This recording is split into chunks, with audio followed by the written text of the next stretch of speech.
Welcome to A Life Designed. My name is Tina Heisman. I teach busy moms how to get everything done and still have time and energy for themselves.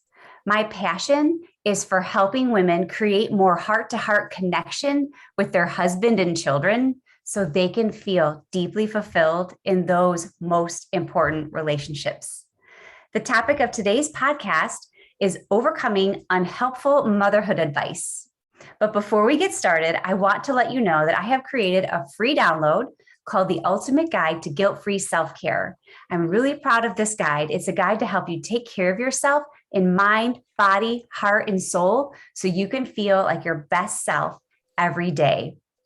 And that topic goes just perfectly with the theme that our guest is here to talk about today, this whole thing of motherhood. We've got to take care of ourselves. So you can visit my website, tinaheisman.com, to download that.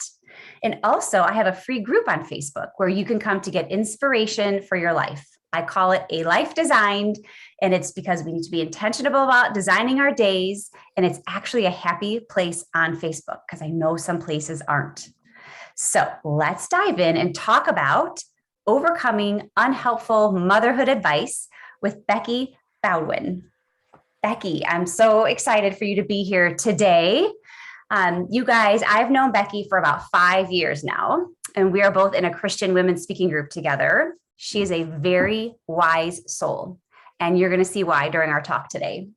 Becky is a writer and speaker and former columnist at Chicago's Daily Herald, and she holds a degree in practical theology, and you're going to hear some of that wisdom sprinkled in too. So for more than 10 years, Becky has been writing compelling stories that contain truths that are transformative, that help equip women to walk through the ups and downs of everyday life. She's very real and authentic in everything that she writes. And I hope that you will go pick up her book if you haven't already. And we're going to tell you about that. But Becky and her husband, Bernie, have 3 daughters. 2 of them are, well, one is college age, one just graduated college and is moving far, far away. And one is in high school, right, Becky? She's in high school? Yes. Yes. High school. No, junior. She just started her junior year. So a junior. So she has the parenting experience and wisdom that we need. And just as far as Becky personally, she would describe herself as a friendly introvert and a homebody. And she says, if you're looking for her, she's probably in the kitchen. And that is so true. So welcome, Becky. Thank you so much for being with us today. Thank you so much for inviting me to be on. Yeah, I'm so happy. And now I just kind of alluded to this. I kind of spoiled it a little bit, but Becky has written 2 books. She has written 2 books. Her first book is called Cancer, Faith, and Unexpected Joy. And her second book is called Enjoy Every Minute and Other Ridiculous Things We Say to Moms. You guys are going to love this. And so today we're focusing on that book, on the motherhood, on the enjoy every minute part. So Becky, could you just share with us, why did you write that book? Well, so you shared that I have been writing and speaking to moms for quite a while, about 10 years. And I started with a column in the Daily Herald called A Mom's Point of View. And that ran for about 5 years. And probably my most popular column, or the one that I received the most response from, was one called Mom Myths. And I did it for Mother's Day. And then I did one for dads. I did Dad Myths for Father's Day. And I had a lot of fun with it, kind of poking fun at some things that we say, some myths. And so then I turned that into a talk, and I started sharing that with moms groups, MOPS groups in the Chicago area. And over the years, it's just sort of evolved. I still, up until a couple years ago, had been giving versions of that talk.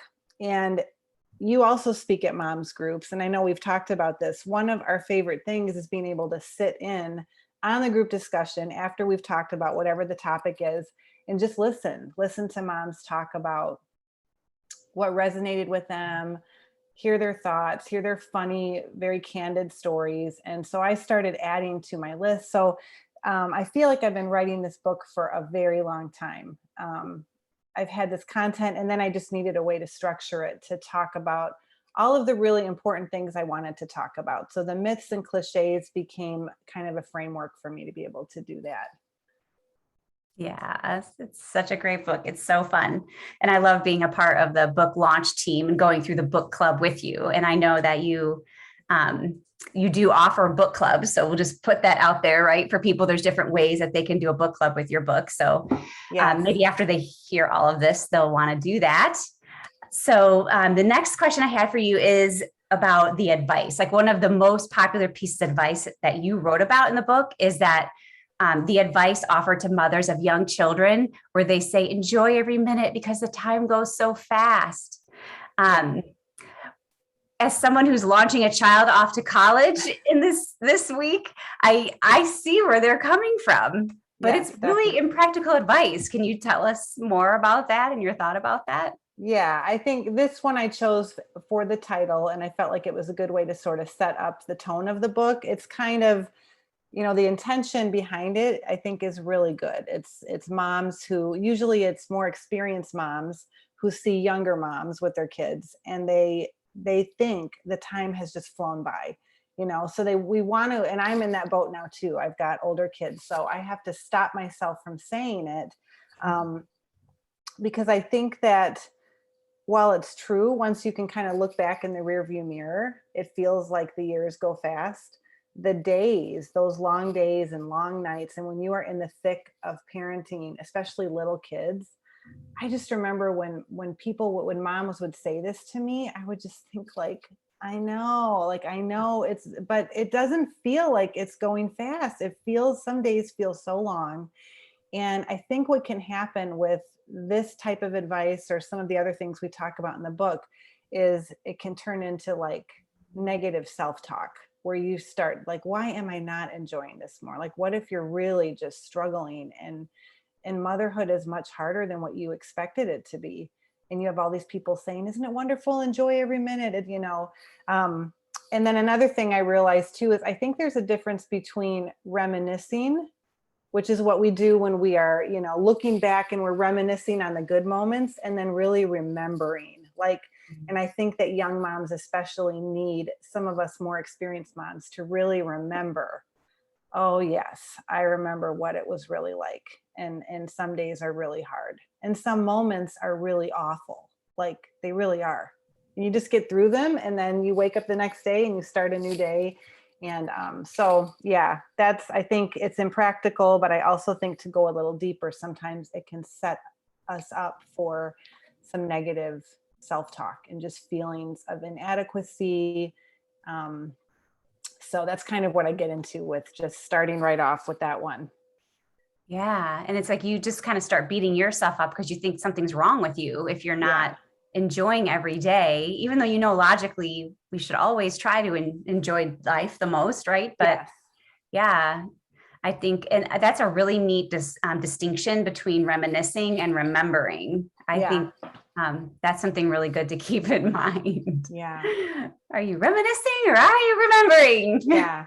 Because I felt so validated. There was one time my aunt Carol was visiting, and my girls were really little, and she's one of my favorite people in the whole world. All I wanted to do was sit with her at my cup of coffee and talk to her. And my kids, it was just one thing after another. A poopy diaper I needed to change, and then one of them spilled their Cheerios and I had to clean it up. And I just couldn't even like have get a couple sentences out. And it was so frustrating. And I remember she just kind of shook her head and said, wow, when they're little like that, it really is all about survival, isn't it? And I felt so free to just not have to worry that maybe she was upset with me, or she didn't think I was doing a good job, or it was just grace. It just felt very gracious. And I felt like she remembered watching me. She really remembered what it was like. So, Oh, yeah. I yeah. love that story. I remember that Yeah. one from the book. Yeah. Yeah. So, Yeah. So another thing that you tackle in the book is mom guilt. mhm. And this was an interesting scenario because you put some questions out to social media, like to your audience, to get feedback for the book, which is great because this book includes not only your own real life stories, but stories of other moms too. Yeah. But tell Yeah. us about what happened when you went to social media to ask moms about guilt. Yes, I knew that I wanted to talk about mom guilt because it's, sitting in on those group discussions with these mom groups that I visit, it always comes up. Um, the mom guilt, and then also just the fear of I'm going to mess up my kid and I'm just not doing a good job. So I did want to pull in stories from other moms. So I put out a couple questions. I think I asked, what kinds of things do you feel guilty about? And then what does it sound like in your head? Like, I wanted to know what are we thinking? What are the thoughts that we're thinking that are making us feel guilty? And I thought it would be this real engaging conversation online. And I was really surprised because nobody wanted to really put it out there. It was more like, well, how much time do you have? Or, only every day of my life I feel guilty, but nobody wanted to say it. So I invited them to private message me. And a lot of women really just were so raw and honest about the deep feelings of failure that they have about the way that they're mothering. I saw that a lot of moms were feeling guilty about kind of the same kinds of things, like moms of young children were feeling guilt if their kids didn't sleep well or didn't eat well, or they cried all the time, or they weren't enjoying, the baby stage. Moms of older kids were feeling guilty if their children were struggling in school, or maybe were not socially developing the way that they thought they should, or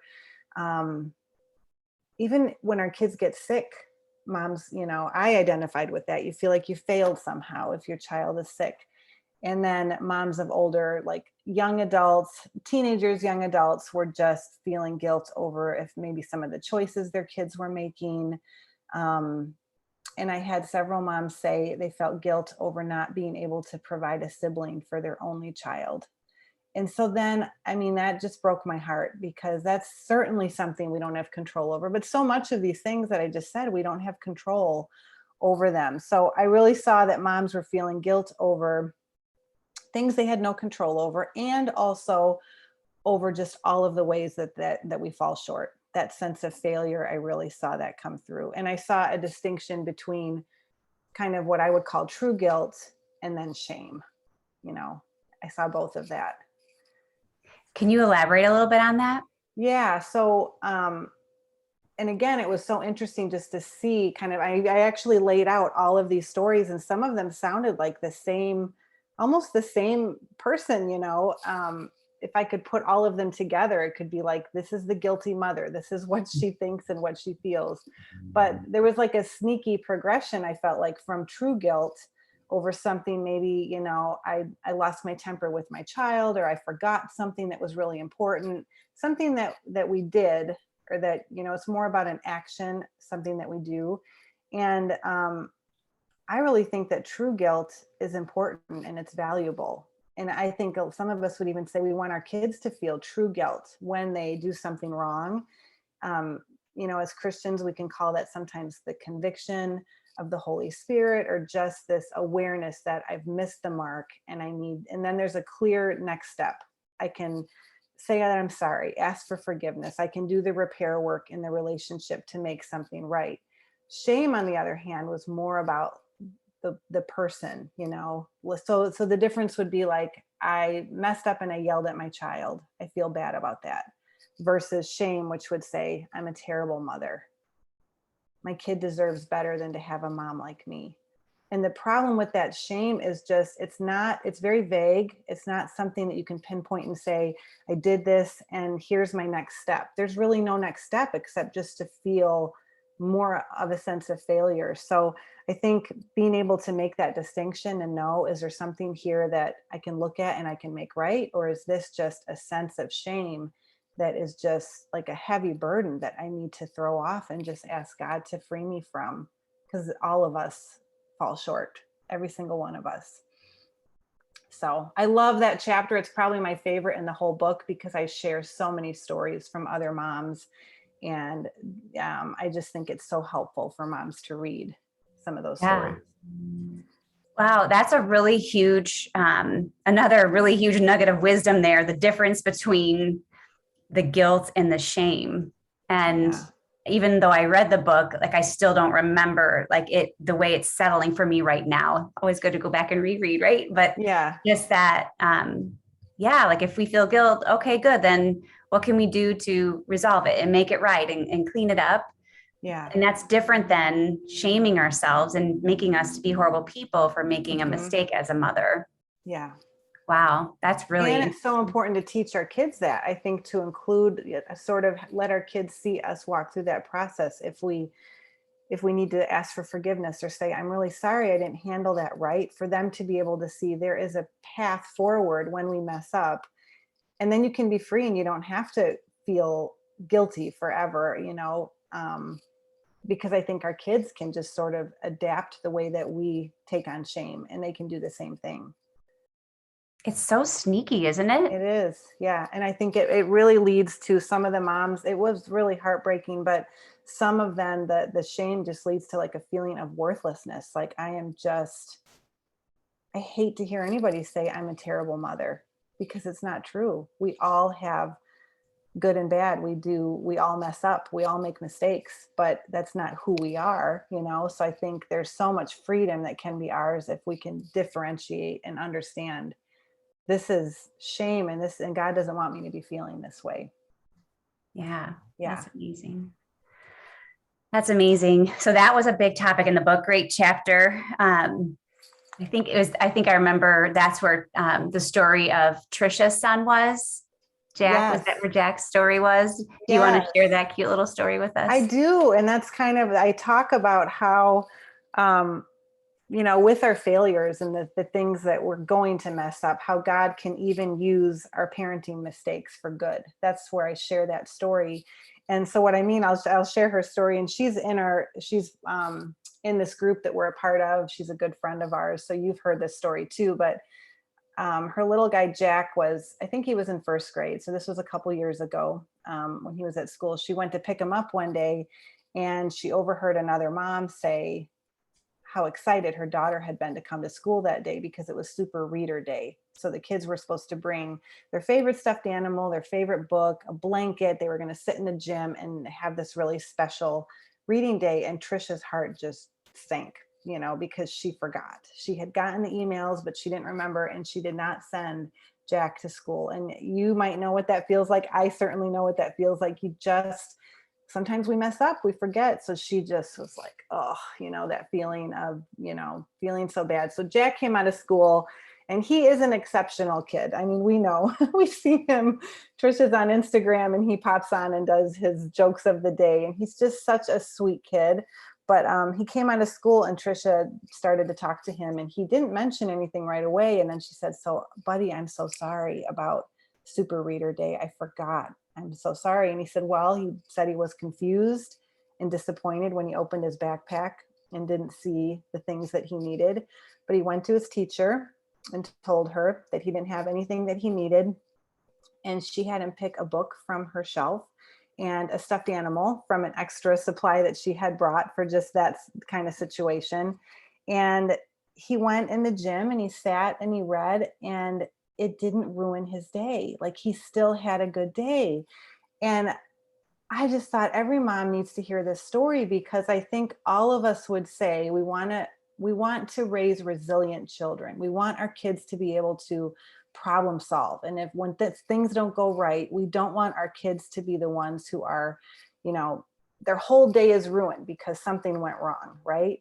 And yet we still put so much pressure on ourselves to be perfect and make sure that they never have to experience any of that. So I just think if we can take some of that pressure off and know we're going to do the best we can, but even when we forget, even when they are in a situation that's painful for them, even because of something that we did, that God can use that to help them become resilient, to help them be flexible, and to help them be compassionate, and then be gracious. Because then Jack came out and he said, I forgive you, Mom, because she was so sorry. And so I just thought that was a win. That was a moment that I wanted her to be able to see what a win that was, Yeah. instead of a failure, because we're Yeah. human. Yeah. Right. Right. Yeah, That's such a great story. it is. Yeah. That's really fun.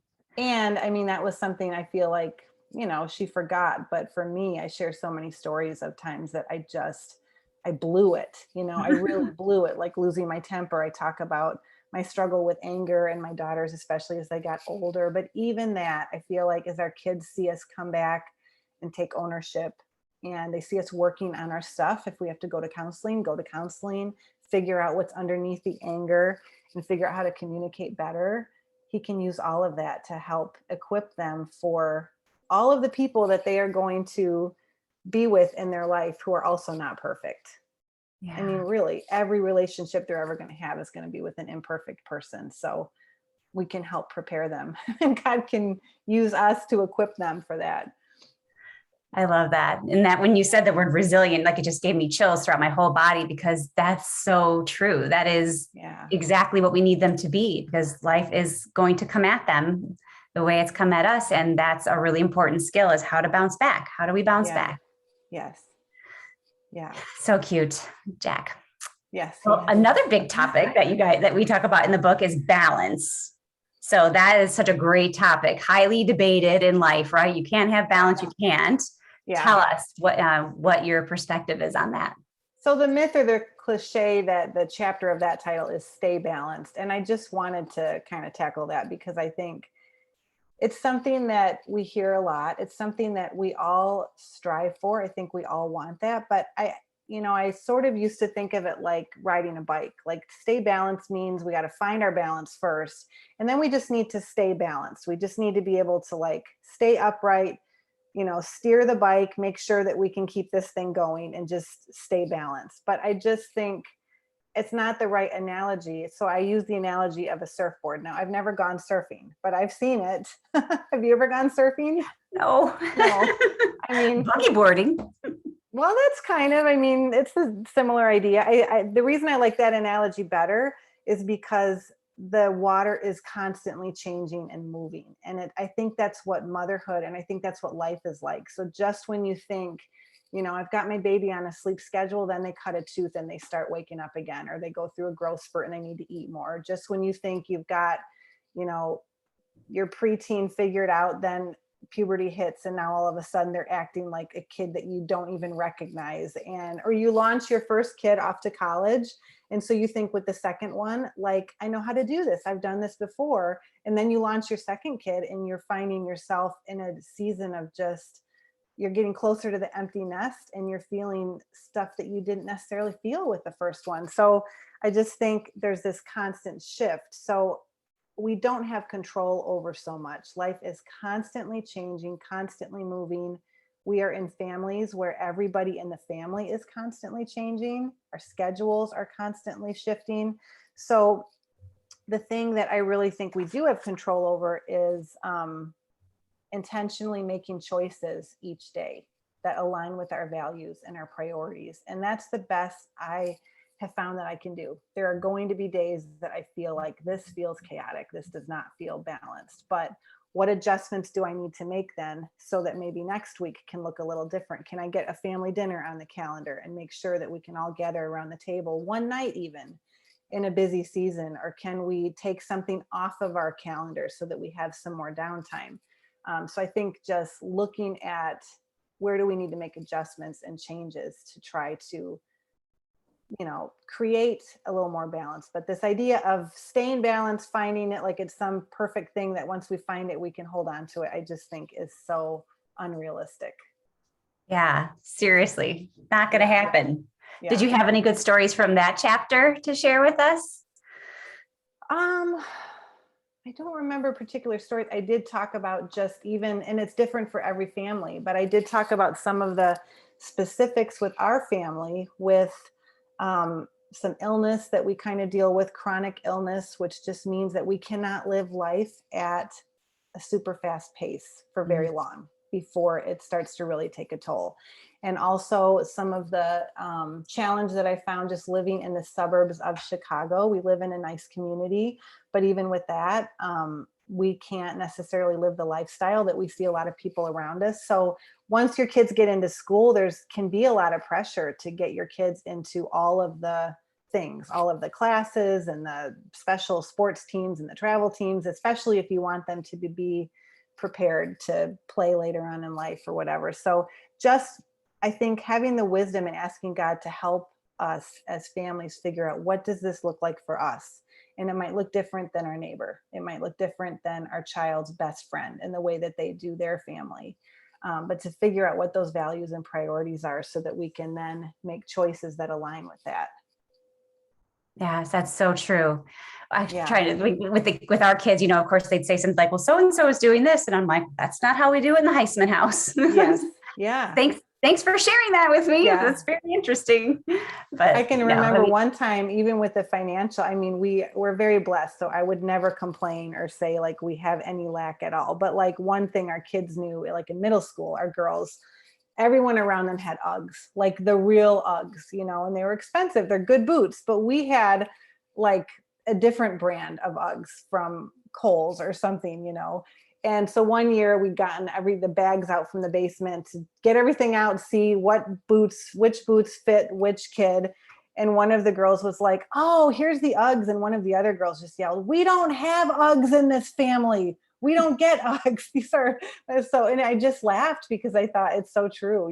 It's just, but you know what? Even with that, I see my girls now as adults, and it's only helped them to learn how to live within their means and to be okay with that. And I'm seeing them make some of those same choices and figure out what are our priorities and what are our values and what are our resources and our limits and all of that. So it's all good.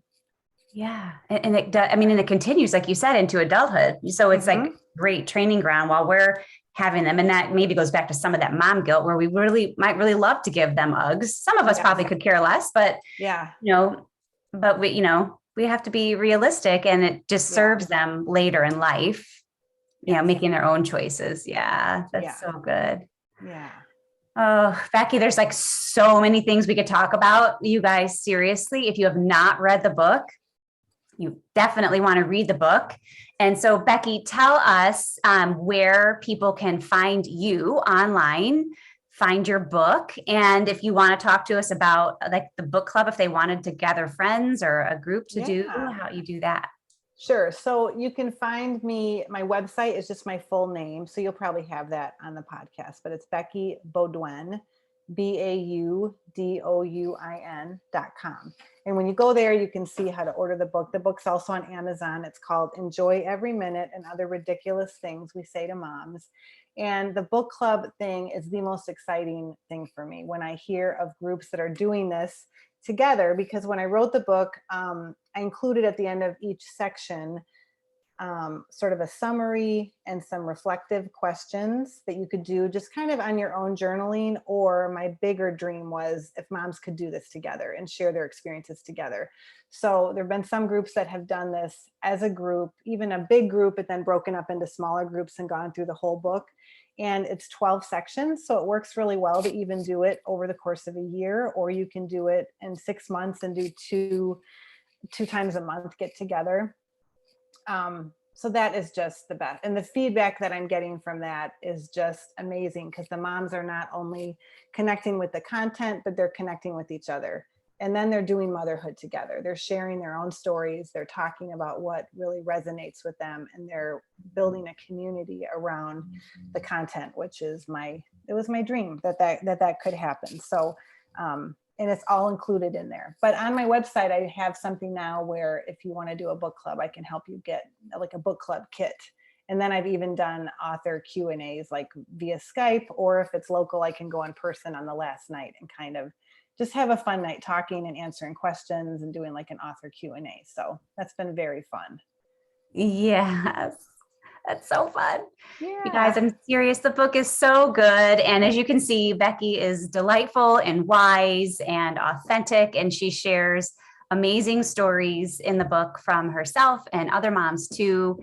And just really this main message, I think just realizing people mean well with their advice, but we really have to, pick it apart for the, reality of our lives, and make sure that we don't try to take on unhelpful advice, so that we can do our best to be the mothers that we were destined to be, the ones that God created us to be. And just knowing, Becky, right? Like we are all the perfect mother for our children. There's Yeah. not a better one out there. And so just knowing that, I think a lot of women, I hear that a lot too. Women are afraid of screwing up their kids. And it's, Yeah. the struggle is real, but Yeah. we want them to know that they really are the perfect mom for their children. Yes. Yeah. Yeah. So I'm not sure if I could put you on the spot. Would you say a little prayer and lead us out with a little prayer for Sure, all the I would moms? love to. Yeah.